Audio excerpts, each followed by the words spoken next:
Hello viewers, I'm SB, and this is Nowhere Prophet. I can't tell you a lot about it. It's a run-based roguelite, is my understanding, and I've kind of intentionally... I knew it was a thing we were going to play on the channel eventually, so I've kind of intentionally kept myself in the dark. What you are seeing right now is the extent of my interaction with it. I have loaded it up and listened to this music at the title screen. So, we're just going to swing in here and learn as we go. I should say before we start, we are on the beta branch right now. This is a public preview for the next patch. So if you are just launching the game yourself, it may not look or function exactly like this. And also that means we are playing with some unfinished, unreleased content here. Stuff might change between episodes. We might run into some weirdness. So just everybody manage your expectations accordingly. Finally, because I don't really know a ton about the game, I have no idea how long the series is going to be. It might be the case that we play this until we've seen everything it has to offer. Might be the case we play half a dozen episodes and go, okay, I kind of get what this is, but I'm good on it for now, and we swap over to something else. So, who knows? I really, really don't know what we're in for. Let's go find out. You're about to set out on a dangerous journey across a hostile planet. Soma is filled with greedy people and raging beasts. It's unlikely that you will reach your goal right away. Be prepared to lead multiple caravans across the wastes. How dare you, video game, suggest that I would ever do a bad job at a thing in a game? There is no evidence to suggest that that is a thing that ever happens. This world is broken.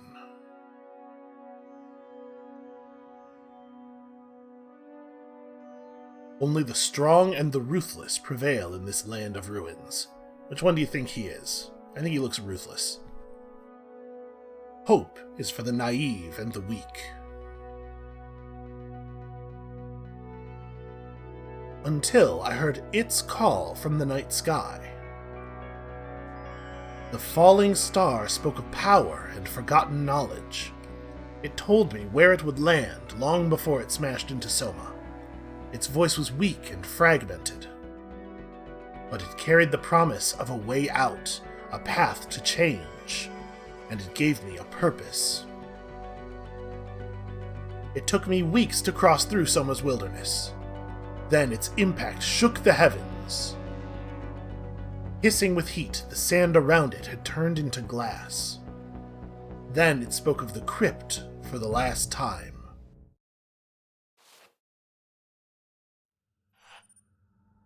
I had spoken to machines before, but none had been this powerful, this keen. Yet it was dying. In blue light, it painted a mandala into the dusty air. With this fractal symbol, it showed me glimpses of ancient knowledge from before the crash. Etched in hard light, it told me how to find and open the crypt, this place of legend. Then the fallen star spoke to me. You help, power, safety and knowledge in the crypt. You lead them.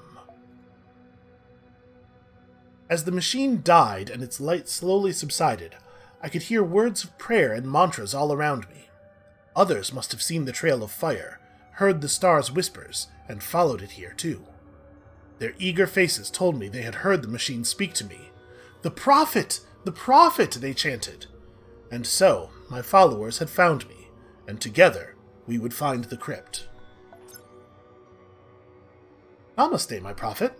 Let me be your humble guide on this journey. I will tell you everything I know to help you make this pilgrimage a successful one. We are being advised by a small child. Let's start our journey to the crypt by opening the map. Yeah, press the only button on the screen. Got it. I really, really like the art and the aesthetic. This is one of the... Like I said, I don't know a huge amount about the game. A lot of what drove me to think we were going to play this on the channel was the way it looks. I love the style of it. This is your map. Here you can pick the next destination on our way to the crypt. Simply move the map and select a spot to learn more about it. Traveling costs food and hope. Boy, ain't that the truth. Make note of the difficult terrain which is visible by the colored roads on the map. Fights here will have more hazards, but can also lead to better rewards. To get closer to the crypt, we need to reach the large milestone location in the upper right corner. Okay, easy enough. So it will cost 10 food and 5 hope. Wow, we're going to go through food quite quickly, huh?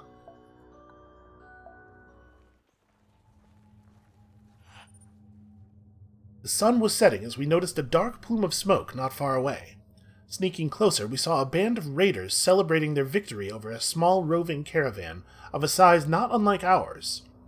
We spotted 2 sets of clan sigils, 2 separate raider groups. They were currently busy splitting up their newly acquired batteries, slaves, and other valuables. Well, what should we do, Prophet? We can't sneak past them, said Gulab. Do I get a mouse over, or... Okay, this is Gulab. So this is a thing I know about the game. Each of the characters in your caravan is represented by a card in your deck of cards that you use to do fights, which I think is a super cool concept. So Gulab is a 3/5 warrior monk with taunt. Well, I feel like in general we ought to be freeing slaves. That seems like an unalloyed moral good. I also like loot. We should take out their leaders so as to free the slaves, but I'm worried that if I don't click this, we're not going to do that thing. We backed up and tried to get closer to the chained slaves, then swiftly began our assault. One of the slaves, bruised but still wearing a warrior's turban, noticed us and promptly started shoving a fellow prisoner to distract the guards. "What in all the hells are you up to? Do you want to taste the whip again?" he yelled. The guards turned toward the scene, so our onslaught caught them by surprise. He's a quick thinker. Alright, a fight. Defend our convoy. In battle, you need to play your cards to survive. Cards cost energy in the upper left. At the start of each of your turns, you gain an additional energy cell and all are refilled. Many of your cards are followers, which, when played, join the fight on your side, but be careful, they may fall in battle. You also have access to your leader cards over here. These are your abilities, and they are vital to gain an immediate advantage in combat. To win, you have to attack to reduce the enemy leader to 0 health while avoiding that same fate. Be aware that any damage you take remains even after combat. Okay, so our health is a persistent resource. Alright, I have 3 energy. So 4-3, 1-2, 3-2, and to win, we just gotta get... Okay, so he has 3 energy. We just gotta get 6 damage on him? I mean, it feels like we should just play the 4-3, right? I guess if we play both of these units together, we get the same total power, but a little bit more total toughness. Ah, Proud Warrior. Followers enter combat exhausted and can't act immediately. Starting with your next turn, this follower will refresh and be ready to attack or move. You can see that your follower has 2 sets of numbers, their strength and their life. Once a follower's life points reach 0, they are destroyed. When fighting, followers' positions are critical. Only the first unblocked unit in each row can attack and be attacked. It is in frontline position and marked with 3 spikes, yeah. Units that are not in the front line can still attack, but only the obstacle that is directly blocking them. Okay, well, we've not seen any obstacles yet, but that seems pretty straightforward. So I guess the danger in playing 2 weaker guys is that we might actually have someone die during the fight. I really like the idea of your, effectively your creatures. I'm pretty much always going to talk about the game in terms of magic terminology. It's a cool idea for your creatures to be a persistent resource that you have to like manage over the course of the whole campaign. Alright, so he's got one of these good raiders. Now we're ready to fight. Your warrior is ready. See the yellow triangle symbolizing a desire to fight. To attack, simply drag one of your followers onto the enemy. Beware enemy units will deal damage in retaliation. You can also always attack the enemy leader directly. Doing this, your unit does not suffer any retaliation damage. You can also drag your follower onto an empty tile to move. However, each follower can only take 1 action before being exhausted. Alright. So, if we can't make our followers tough enough to survive here. I wish I had played the Raider, because if we had played our Raider, then we could have Blessed Strength here and then fought in a way that wouldn't kill us. Convoy card refers to these, right? These are convoy cards. Well, we can just have Danya go at the Raider. Feels like maybe that's the smart move to prevent the Raider from being able to pick off more of our people or damage us in a way that is relatively permanent. We've lost one of our followers. Don't worry. They've been removed from that combat, but don't worry, they're not completely gone. They've only suffered a wound. A follower that has taken 2 wounds is completely destroyed, so be careful when you're playing critically wounded followers. Okay, we get a second chance to do that in a safer way. I'm going to throw down the 4-3, and then we'll prod this guy. So we have lethal next turn, and I guess I could draw a convoy card, because why not?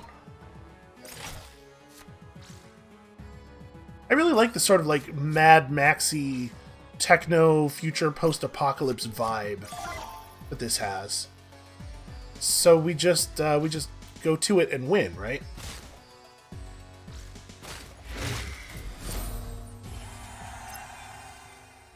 Victory, my prophet. One of our own has just received a blessing. The follower that deals the killing blow in a fight will be blessed. A blessed follower immediately heals their wounds and gains +1/+0. Okay, so we can shed the wound. But beware, if that follower gets wounded, they will lose this blessing. We got 14 food worth of fruits and a Wrangler vest. But we lost, yeah, we took a wound.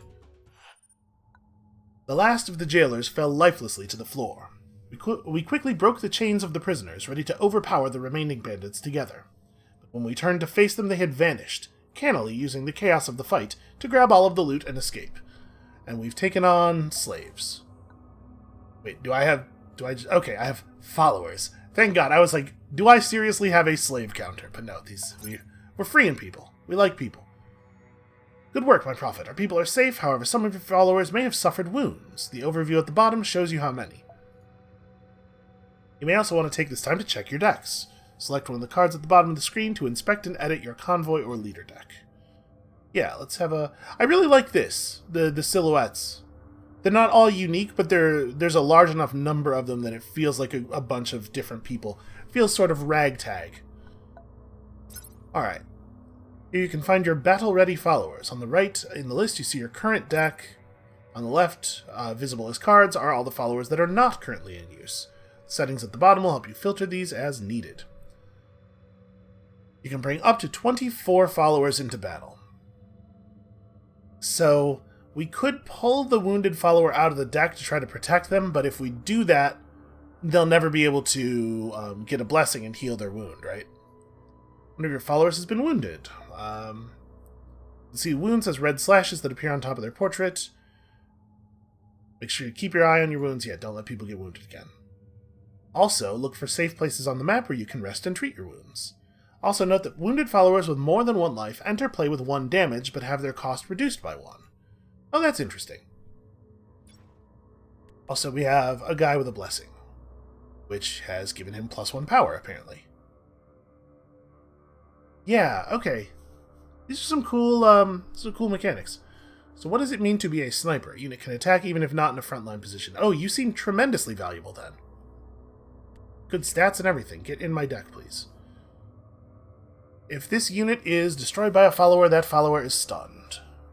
And it's a 5/5 for 5, which seems pretty good relative to like the cards we have now. A 2/3 for 2. The effects of this card are triggered when the... Okay, so Fury is when it comes into play. Fury is a comes into play trigger. This card is rare and more powerful than regular cards. Okay. So the little chevron here indicates rarity? Yeah. Okay, this is neat. I'm getting it. I think the Forerunner looks good. I guess we want to watch our energy curve, though, right? We have a lot of expensive stuff in our deck. Are the other 5s worthwhile? A 5/6 and a 7/5 with Fury. With Fury, blow stuff up. So this will be useful for clearing the obstacles they were talking about, I assume. Get a couple of Warrior Monks, which seem fine. Taunt on a thing with 5 toughness. Sure.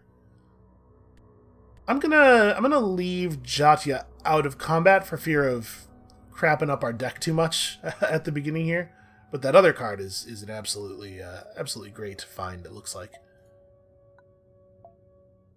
So difficult terrain or... but behind the difficult terrain there is potentially a source for new followers with an active market. Well, I think let's take the bottom path then.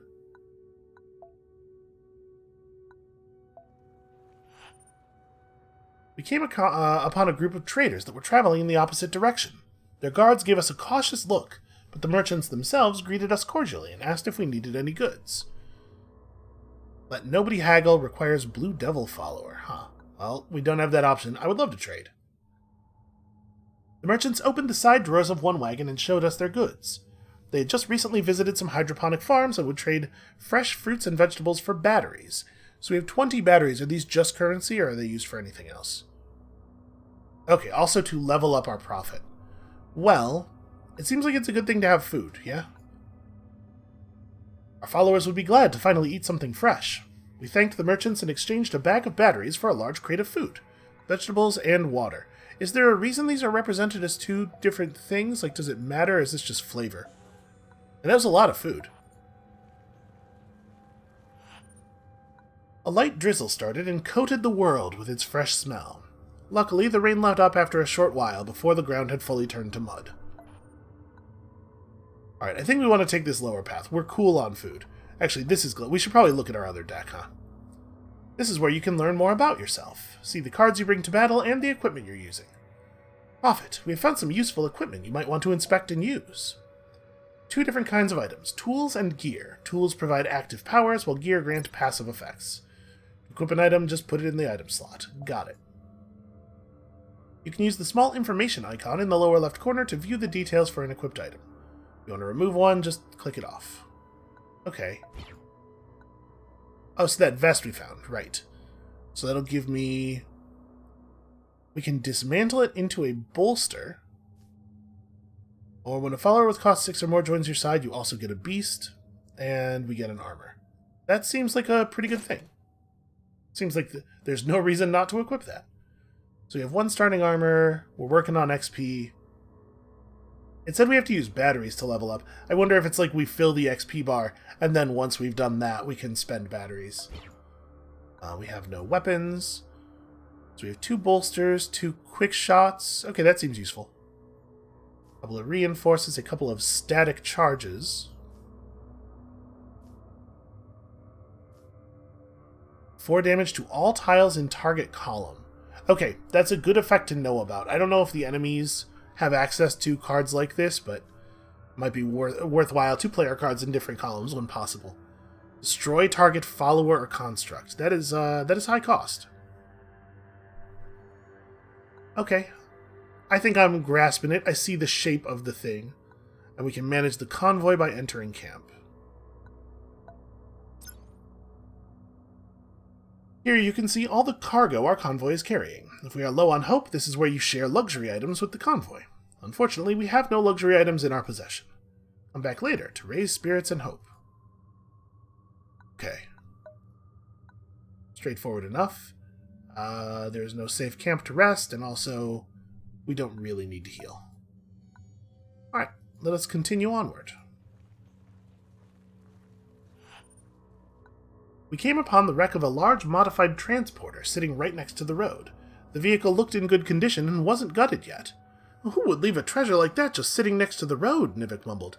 It does feel like a trap, doesn't it?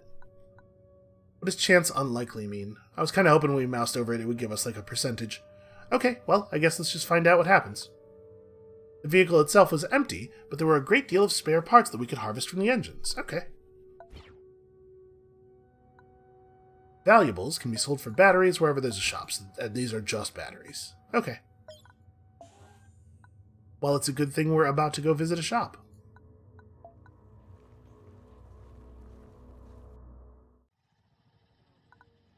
Let us start with the market. So, this is armor plating. When a card is scrapped, gain 1 armor, 2 uses each battle. I don't actually know what. Maybe scrapped is discarded. It doesn't look to me like we need that. Let's sell these machine parts. And then with only 19 batteries, we're not buying anything, it looks like. Good to convert the stuff into batteries, though. Could recruit some new followers. Some of them are wounded already. When attacking, deal 1 damage to all the target's neighbors. Oh, that's kind of neat. That seems actually pretty useful. Unit can't be attacked by enemy units and can attack all enemy units regardless of position. Lasts until this unit takes damage, but obviously when he takes damage, he dies anyway. When a leader gains armor, this follower heals 2 damage. That seems pretty cool. I don't know that we need a big expensive dude at this point. I think we'll probably just not buy anything. Okay, and there's an indicator right below his cost that tells us that he's rare. You know, he does look really... we're going to take him. I don't know for sure that we need him in our deck. I don't have a good sense yet, obviously, of what is a good energy curve for a deck. I do appreciate that it actually shows you your energy curve. We're going to go ahead and throw you in. And I like that you can... it looks like you can rename your units. That's cool. There's a lot of cool ideas here.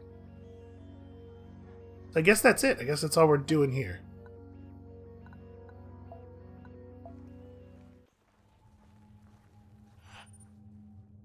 A blissful afternoon was interrupted by the shrill warning whistle of an outrider. Directly next to the road were the glistening bodies of a rustler swarm. They sat prone on the rocky ground, aligned in a strict rectangular pattern. It was unclear if they were permanently inactive, or if they could wake up and attack us any moment. A rustler swarm, huh? We don't have enough scholar to hack the machines. Since we don't have stats, I'm assuming this means we don't have 8 people who have the scholar trait, or...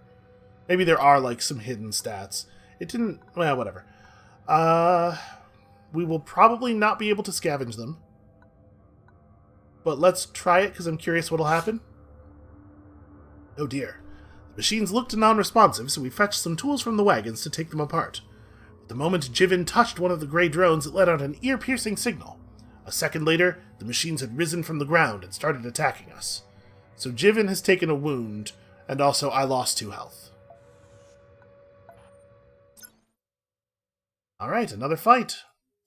You can select one of the cards to adjust your convoy or leader deck before we face our enemy, or if you're ready, just jump in. I appreciate that you can do this as you enter a battle.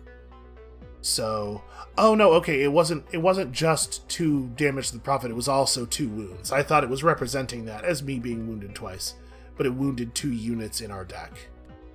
Or 2 units in our convoy, not necessarily in our deck. Well, do we want to pull the wounded raider? I'm gonna keep all of those units in here. We're just gonna do the thing. Enemy goes first. I did not do a good job of securing ourselves a advantageous start. Keep or replace cards. Enemy goes first. I'm not wild about how expensive some of our stuff is. Let's drop that. Okay. So a 2-1, and they do have an obstacle. Deal 1 damage to target. If it's a drone, it gets +1/+2 instead. Okay. Careful, you have some wounded followers in hand. If a wounded follower is destroyed a second time, they are really destroyed. This may sound scary, but playing wounded followers may well be worth the risk, especially in tougher battles. Remember, the follower that lands the final blow will be blessed, which will heal their wounds. Yeah, we could try to clear Danya's wound. Maybe. We'll see. It feels to me like... so if we throw Danya down behind the tree, then they can't hurt her, right? So we could just, like, play shot to blow up this guy, get a little bit of card advantage, and then establish ourselves a unit. Oh, actually, since we didn't go first, we had 4 cells available right away. So we could just play Wild Hand instead. Yeah, I'm into that. Oh, the beast came down behind the tree. Not ideal.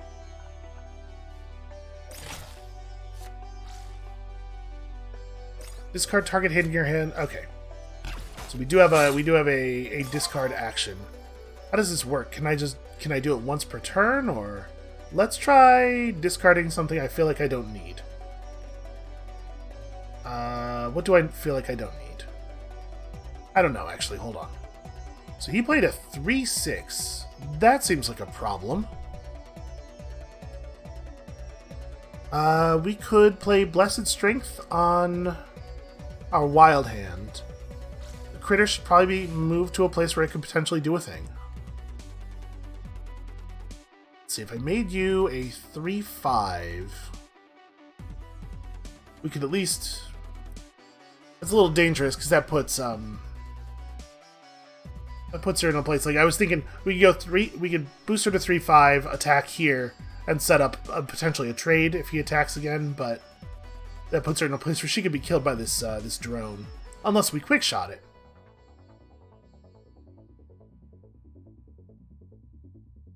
Or we could Blessed Strength you attack and then play Battlefield Healer. Get all that health back. And then... Okay, so yeah, it's 1 scrap per turn. Okay, that's really useful. That's the thing we're definitely going to want to make use of. Also, hooray for Sniper. Sniper, but can't move. Okay. So, to some extent, we're just accumulating power on the table until we have lethal, right? Because we can go straight to the enemy's face at any time. So once we've built up 9 damage, we just let him have it. Which we almost have now. Unfortunately, only almost. So, if we trade the critter for the big dude,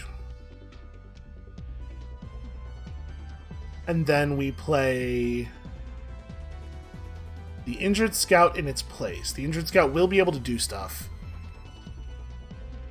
This is really dangerous, though. This seems bad. I guess what I could do instead is double quick shot it and then have the critter take it, and that'll leave us with 4... Yeah, I think I like that.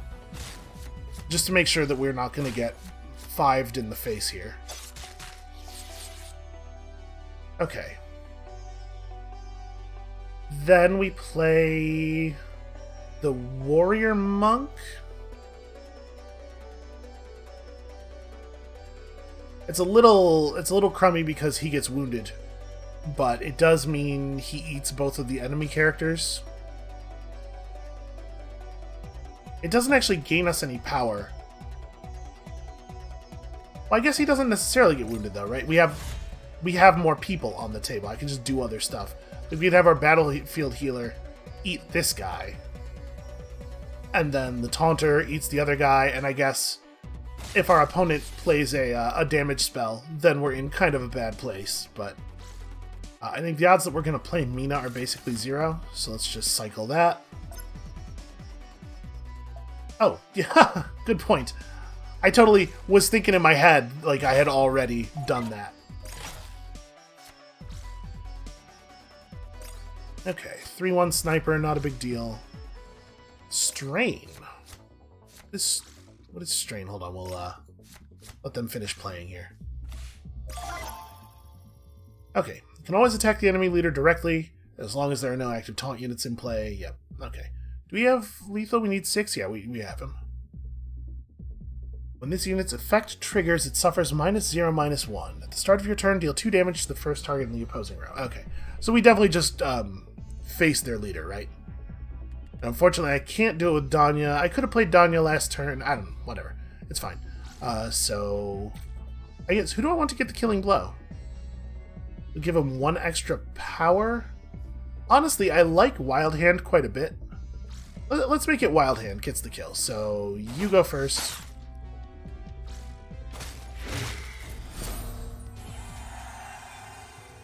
Alright, our prophet did take 3 damage. We found some minerals that are worth batteries and also some batteries, which are similarly worth batteries. Dead bodies of our enemies littered the area. And then there was a battle. Am I allowed to go backwards? I am allowed to go backwards. So we could go the long way around the battle if we wanted. Good rewards, but well defended. You know what? Let's just do it. I love good rewards. The road had led us into and along a wadi. The shade from the valley walls and the cool breeze in the channel calmed our souls. I'm going to look that word up real quick, because I'm not familiar with the word wadi. But, I mean, context certainly tells us. In certain Arabic-speaking countries, a valley, ravine, or channel that is dry except in the rainy season. Hey, look at that. We learned something. Until the wind shifted and we picked up the sharp musk of wildlife. It was soon after that we spotted the first scattered bones hidden in the shade. There were bound to be beasts ahead. We have quite a bit of food at the moment. I think we should lay an ambush. This seems like the smart move. Rushing onward, we found a smaller side channel that could be ideal for an ambush. We took some of the freshest food we could find in our stores and put it down as bait along the route. When we heard the first scream, our hair stood on end.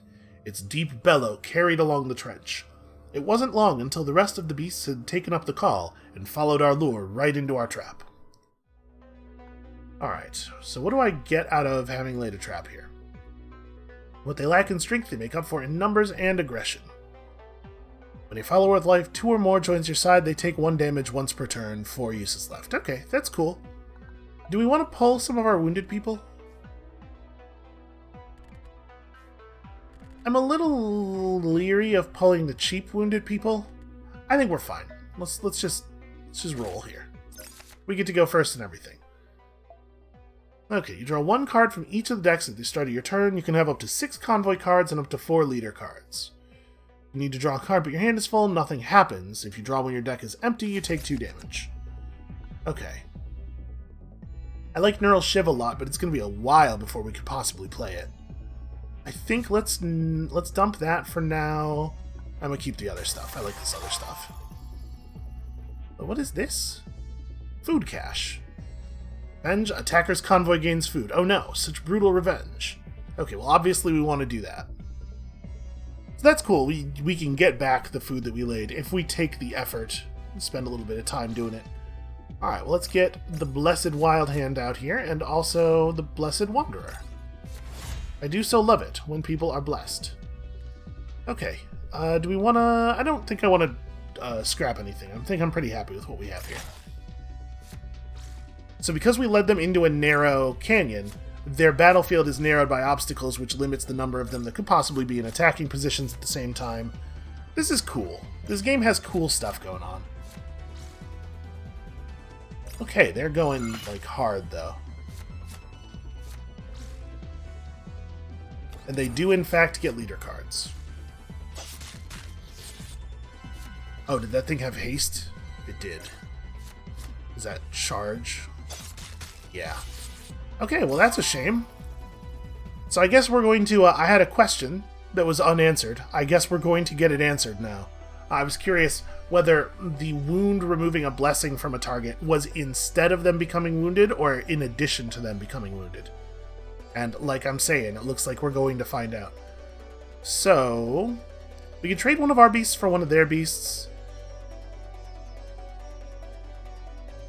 Yeah, like we trade Critter for somebody, right?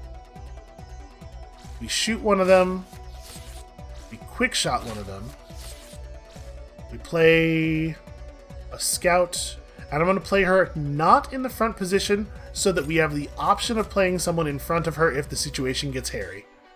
And then I think I'm going to deal damage. I want the food cache back, but let's make sure we can put lethal up first. Also, we could grab the food cache with burst fire potentially, and yeah, I'm real worried about the charge thing. Ooh. So we got to remember when dealing with beasts that this kind of stuff can happen. Also, that's a death. Yeah, turns out game is dangerous. Well, I think I'm inclined to do a burst fire. I don't really love doing that instead of playing more units, but we cannot safely deal with that guy in any other way. Yeah, man, that doesn't really give me a lot of options, though, does it? I'm gonna scrap bolster here. That's not really what I was looking for.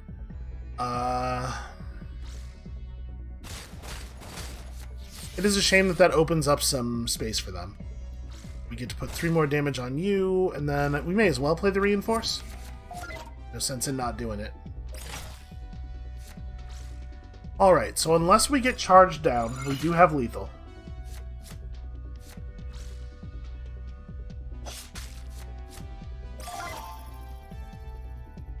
Okay. 2 damage to the enemy leader is not enough, and we have no charge. So we can't take this and end the fight this turn. All units and leaders.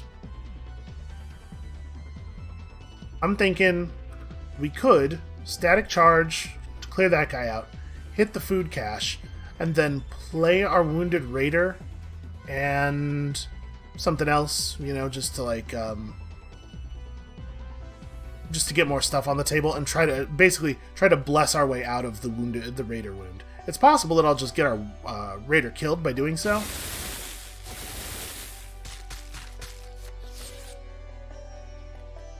It's possible that I'll get I'll get the wild hand killed by doing so. So do we want to play our infiltrator? No, I want to do this. So I put you down. Oh, actually, we did 1 damage, so you playing the sapper ends the battle. Do I want to do that rather than trying to bless this off? It's entirely possible I'm just going to get people killed. We know that the beasts have a bunch of direct damage. You know what? Let's just finish it off. There are probably safer battles during which to try to bless ourselves out of a wound. So we did lose a follower, which I feel super bad about, but we got some meat, we got some vegetables. The dust settled on the ambush. We quickly treated our wounded and took what resources we could from the beasts. Then we gathered our gear and continued along the trench. Yeah, that could have been better.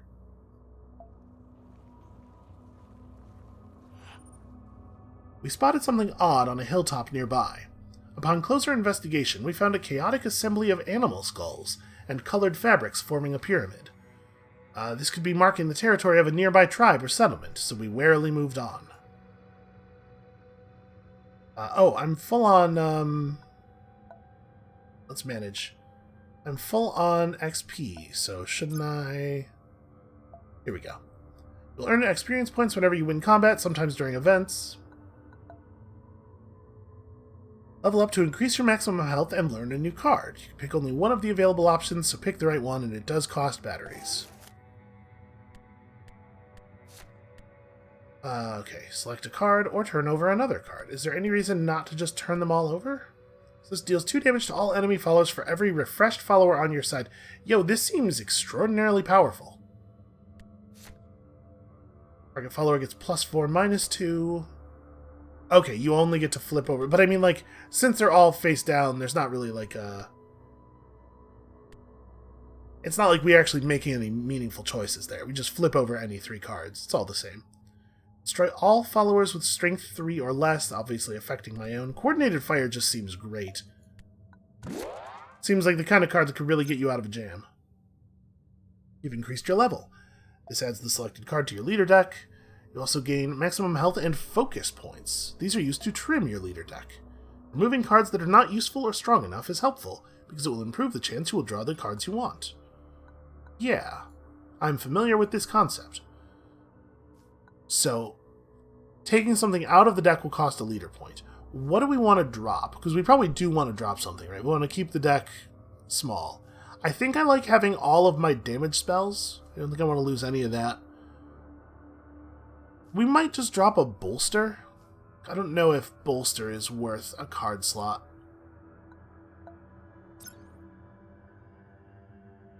Spend 1 focus to remove a card from your leader deck. Cards are removed permanently. There's a minimum deck size you cannot fall below. Is that represented anywhere? I mean, obviously we can go down from what we're at now, because we were at a lower number of cards earlier, but... Okay. I think that was worth doing. And as far as our convoy deck, we can just pull people out and put people in whenever we want, right? Yeah, okay. So, Danya is dead. I appreciate that it,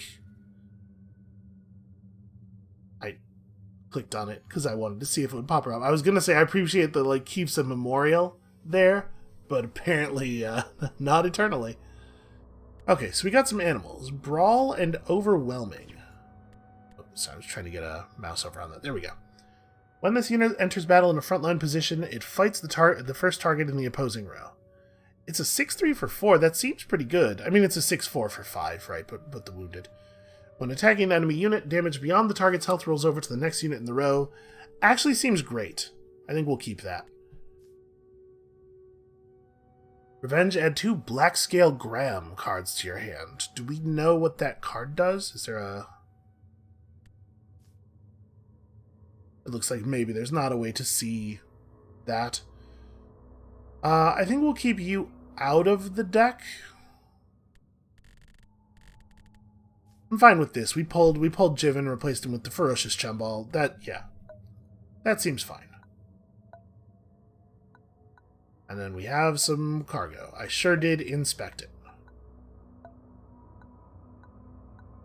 So we're allowed to wander off here. Obviously, everything costs food. We have enough food that we can afford to do a little detour for additional chances to find stuff.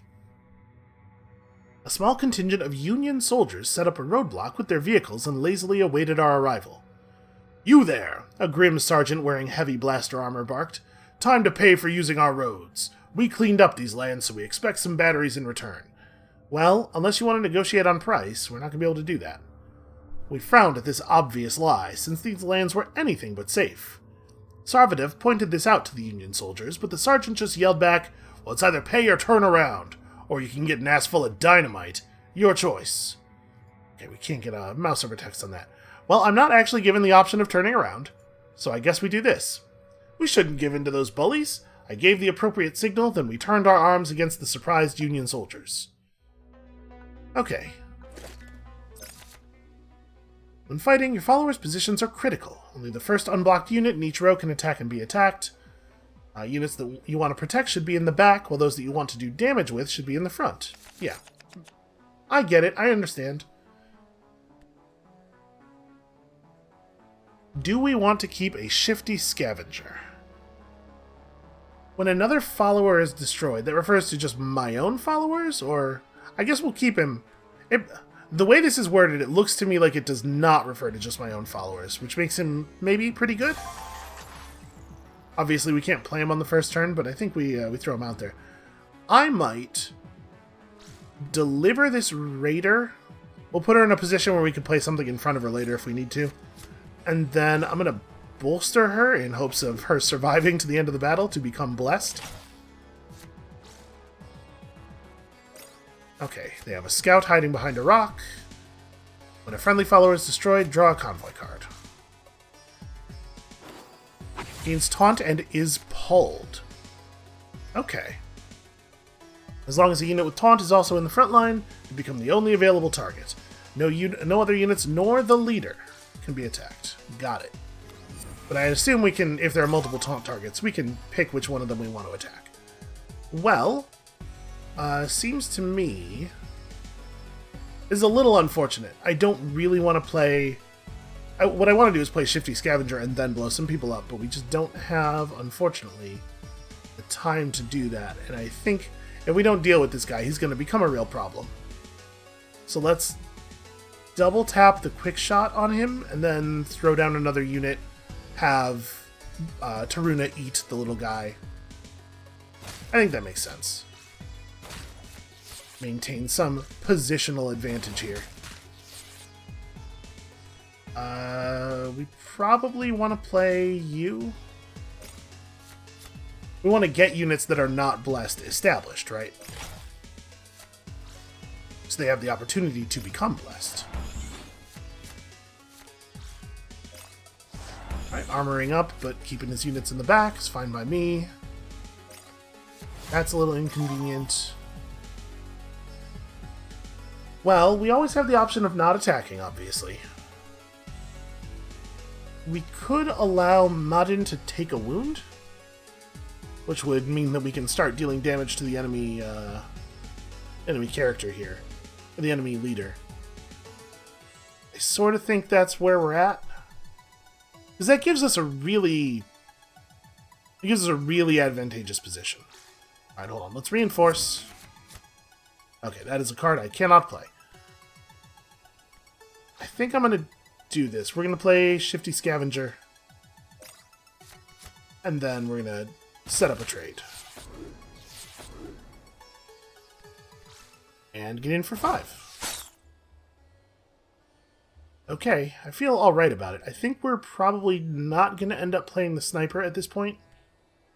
Pretty good odds that next turn we're gonna end up just playing our combat engineer. I guess let's see if we can maybe draw something a little more situationally relevant. Honestly, yeah, that's not bad.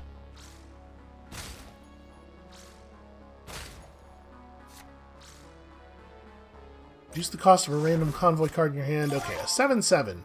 That's a big deal. Doesn't have taunt though, so we have lethal on the table. So there's no reason to do anything, right? Other than just get our blessing.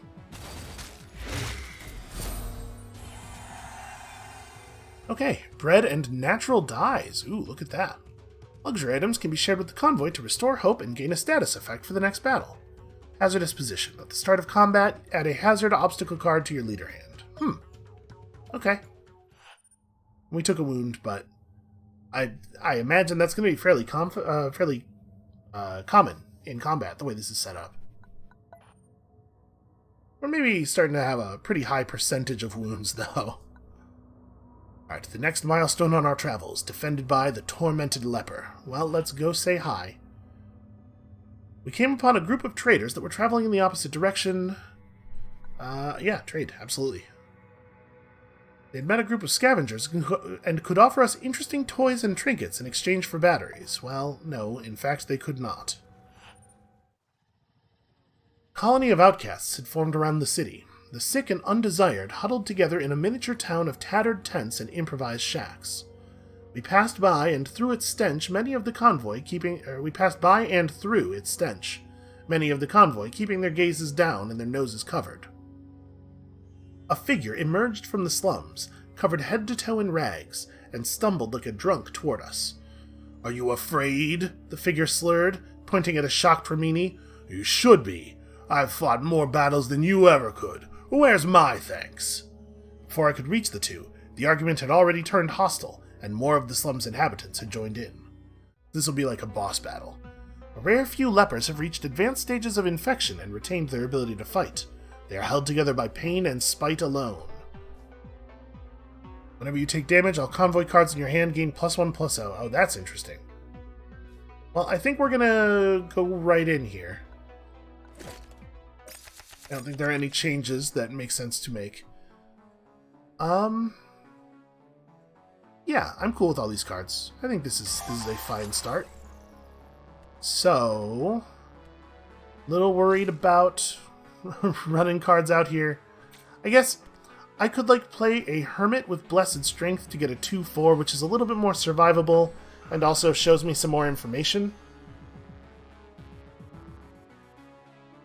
I guess we want to establish...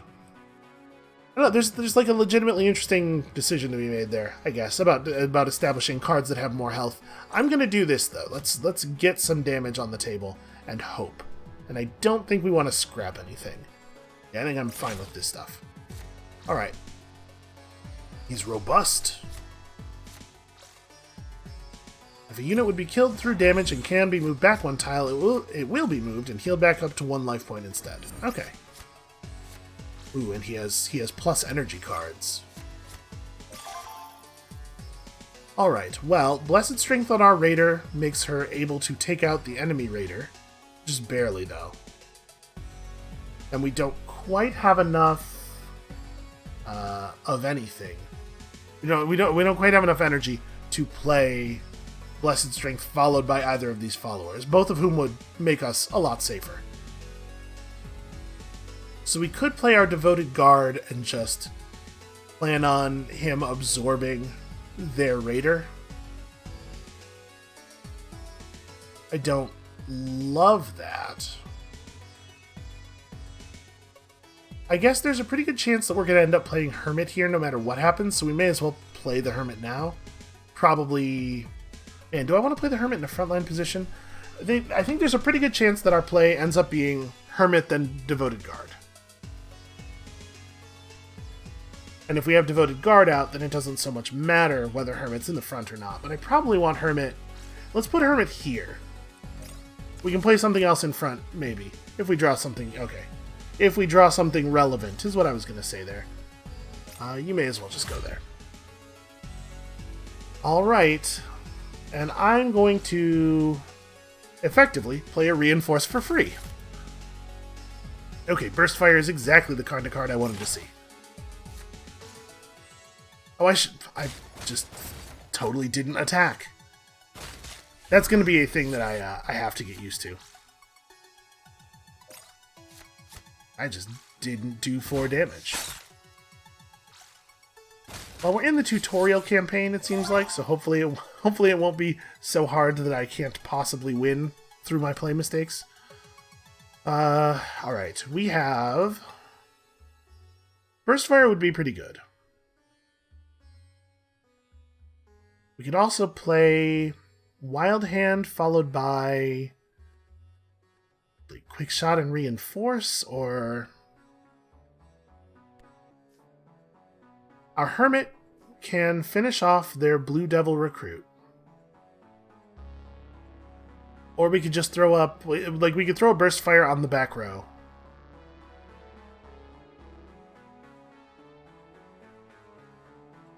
I like the Wild Hand a lot. I think we want to just play the Wild Hand followed by Blessed Strength. Make a 4/5. And then also we could like Quick Shot that guy. I'm a little worried about the amount of health, or the amount of board presence we're allowing them to accumulate.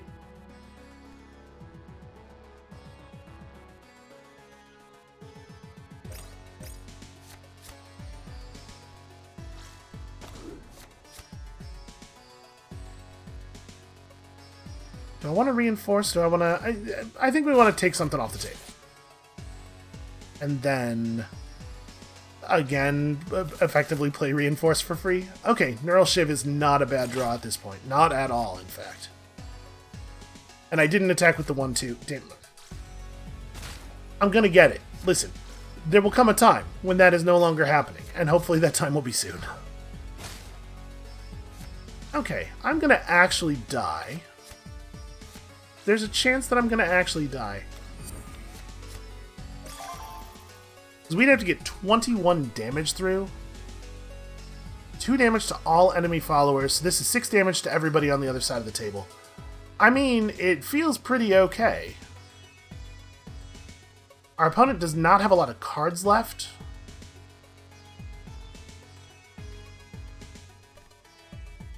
We don't actually need 6 damage. We should attack first, exhaust one of our followers, then do the coordinated fire.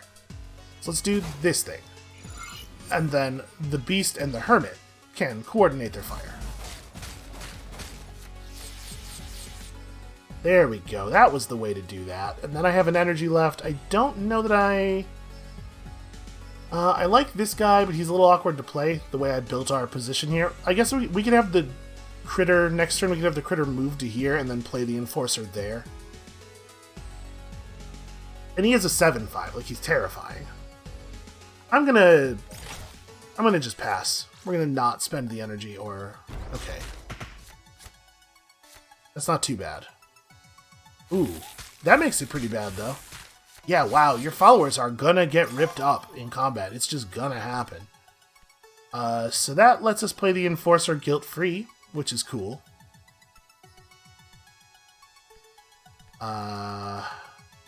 We could scrap one of our followers here in an attempt to draw a follower that fits into the play curve a little bit better. I think I'm gonna scrap our static charge. Okay, well, I think we want to just get the Enforcer down, and I see no reason to let this obstacle live. Take that. And then we could just tap the Leper with the Quick Shot. I kind of feel like we want to hold the Quick Shot, though. We could maybe, like, actually kill something with it. I'm not being optimally mana efficient here.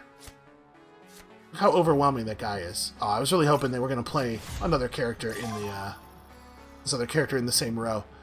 Well...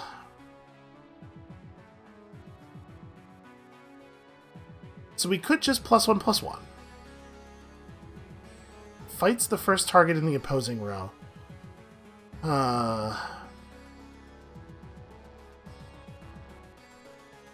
revenge spawns a beast with taunt.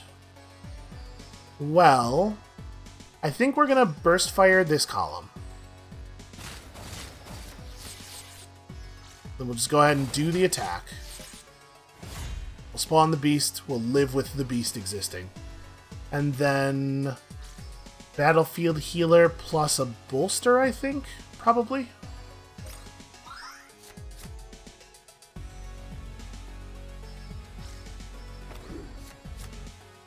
To make him a little bit less of a free thing. And then I think I want to hold all my cards.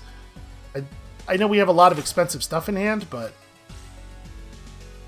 Ooh. All neighbor followers get +1/+1. Boy, I sure wish we had our multi-shot there. But we do have some good stuff. So we have combat engineer +3. If that's how we want to get down here. It's pretty tough to kill the enemy leader here. We probably want to blow up. We could neural shift something. Playing Mina kills Mina. I mean, low health followers will taunt.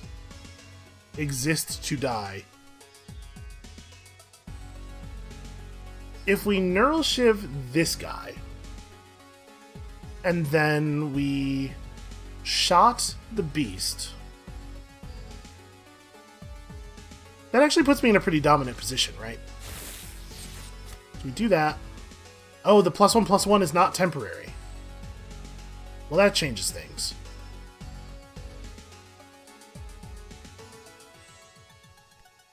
I thought it was as long as that guy is next to you. Well, we can use... Let's see. Have to do this. Then we use shot to soften you up so we can clear you.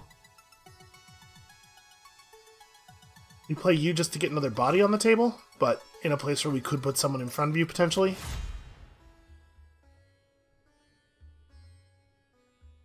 And I'm not getting a lot of damage through. I might be, based on having played other card games, too focused on maintaining board control. We really do have board control though, right? Like, by a lot. Okay, that's totally fine. That doesn't matter at all. I think we probably just tap that guy. We could... It's a shame he was played into the wrong row, because it would have been really good to play the Shumball against him. But we just do this so he doesn't have the opportunity to kill any of our units. And then we go big to the face. This right here is why you get board control, so that you can do stuff like this. And then... Initiate and Shumball, right? Oh, you don't rampage across and attack the enemy leader? Well, I mean, this feels like a pretty dominant position. Got some rage. Oh, what is Blackout? Loses all keywords, card text, and applied status effects, but still has power and toughness. Okay. And if you attack and destroy... Ooh! Destroy its target, you get refreshed immediately. Well, bad news for you. That is not what is happening. So we go... I think we want to clear the wound off of this guy more than we want to clear the wound off of the 1-2. Okay, that feels pretty good. We got ourselves some cool new robes. If the item is within our cargo stores, you can also dismantle it here to make a card out of it. Okay, so starting armor 2, and when your leader takes damage, draw a leader card and reduce its cost by 1. That seems great. Wow, that seems like good equipment. And then some stuff, yeah. I took a huge amount of damage. The dead bodies of our enemies littered the area, and then we moved on. We'd reached the spaceport, haphazard clusters of containers, their paint long since worn off and replaced with new markings, surrounded the main hangars and the neighboring control towers. Loud cheering and cries from the many market bays filled the air. Here we could get anything. Food, guns, and slaves. And also hope. Alright, let us enter the thing. Hey, we unlocked basic game modes. So I think it's pretty clear that we want to heal the leader. I'm allowed to do this up to 5 times. We have a lot of food. It seems like we ought to, right? Maybe stop there. Okay, I could. I'm 5 health away from full. I'm going to go to full. And then we're also going to heal our wounded followers. Oh, the number of heal uses is shared between those two things. I should have not taken this last one and done this instead, because we could have been nearly unwounded. Okay, well. We have luxury items you may want to share with the convoy, which increase the convoy's hope. We don't need to do that right this second, though. We also have unused equipment. Yeah, that's a fair point. Hold on, we should equip our new armor. Because I like this very much. Also, we could really use a weapon. So, there's some exploration to do here. Let's start by doing a little buying and selling. Okay, things are expensive. We have these bones. So this stuff is... yeah, this stuff is only for selling. It doesn't do anything else. The natural dyes, as a luxury, could be used to do a thing, so let's not sell them. And then we could dismantle this for a bolster, but I don't really want a bolster. I think I want 5 batteries more than I want another bolster. Sorry, so now we go back here and we can pick up a gun. It does seem like I'd want a gun, right?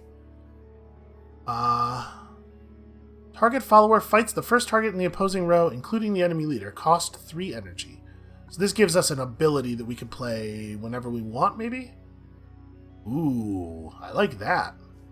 Dismantles into knockout, which actually seems pretty good. Smoke bomb will give us quick exit. Ooh, that's also cool. Obviously, we don't really want anything for our armor slot. It really feels like we should buy a weapon. I don't think we need to buy food or anything. The scrap thrower seems pretty useful.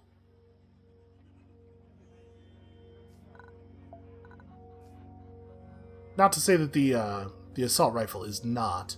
And buying this effectively gives us a burst fire if that's what we want from it.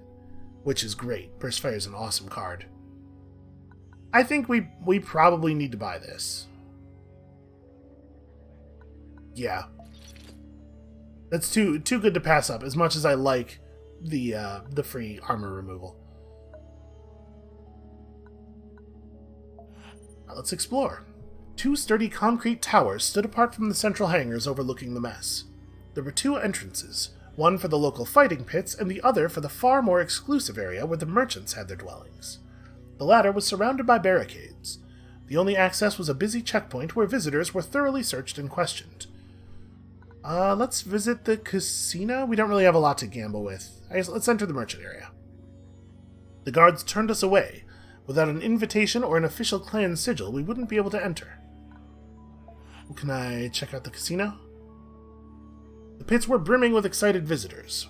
We heard the fierce barks from a multitude of Graham dogs that were tearing each other apart. Food stalls offered grilled meat, pickled lizard tongue, and sweetened water. Nearby, the bookies were accepting bets on an upcoming fight. Okay, well, like I said, no batteries. Our exploration of the spaceport brought us to the containers, a gigantic mess of old, colorful shipping containers that was covered with cobwebs of chain bridges, supplies, and laundry lines. Supply and laundry lines. Supply and laundry. That's okay. Prayer flags and incense indicated the presence of several hidden shrines and temples. Let's pray to the gods? Are we religious? We might be religious. As you take decisions, your convoy will increase or weaken their belief in a certain mindset. Believer, scholar, or altruist. Okay, here's where that scholar 8 thing comes from. With high enough scores in one of these mindsets, you will have access to unique options in the situations you encounter. We found a tiny shrine to Bujaha, the technopathic saint. The small altar was cared for by an old but hale priestess in crimson robes, as well as her frail-looking husband. We joined them in prayer and lit the sacred flame to bless our path.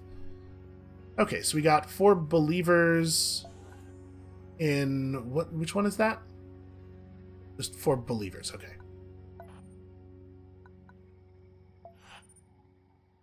So in some of these places, we will make a choice, and it will be the only thing we get to do there. In one of the biggest hangar bays, tech, gear, fuel, and machinery were being traded in what was called the hard market. We walked through this labyrinth of stalls, marveling at the abundance of products on display. There were also mercenaries offering their services near the weaponry section. I wonder if we can hire help in exchange for food, because we certainly won't be able to do it in exchange for batteries. Wow, that's expensive. We wandered around the weaponry section, where everything from knives to large military vehicles was being sold. A small mercenary detachment approached us as we were being shown flamethrowers and grenades by an enthusiastic merchant. They offered their services for a modest price. Is that what the word modest means where you're from? Alright, what about the other market? You know, the softer one. The soft market was a sprawling mess of stalls selling everything from seeds to slaves. It was located in one of the giant hangar bays of the spaceport that once had housed the massive orbital shuttles, which connected the planet's surface with the orbital stations before the crash. Maybe we should look for work, because we're certainly not going to be able to buy anything. We strolled around the alleys, telling the merchants that we were looking for work. An incredibly obese merchant offered us some food in exchange for some hard physical labor if we had enough manpower, which we don't, and also, that's not a very nice thing to do to our people. I guess everybody wants to eat, so they'd probably be fine-ish with it. And then we could recruit a menace. Honestly, doesn't seem like a bad card. We just barely can't buy the First Strike guy. I love First Strike. 6-5 with Overwhelming for 5? That's interesting. I think I'm going to hold off. We're just going to hang on to some batteries here.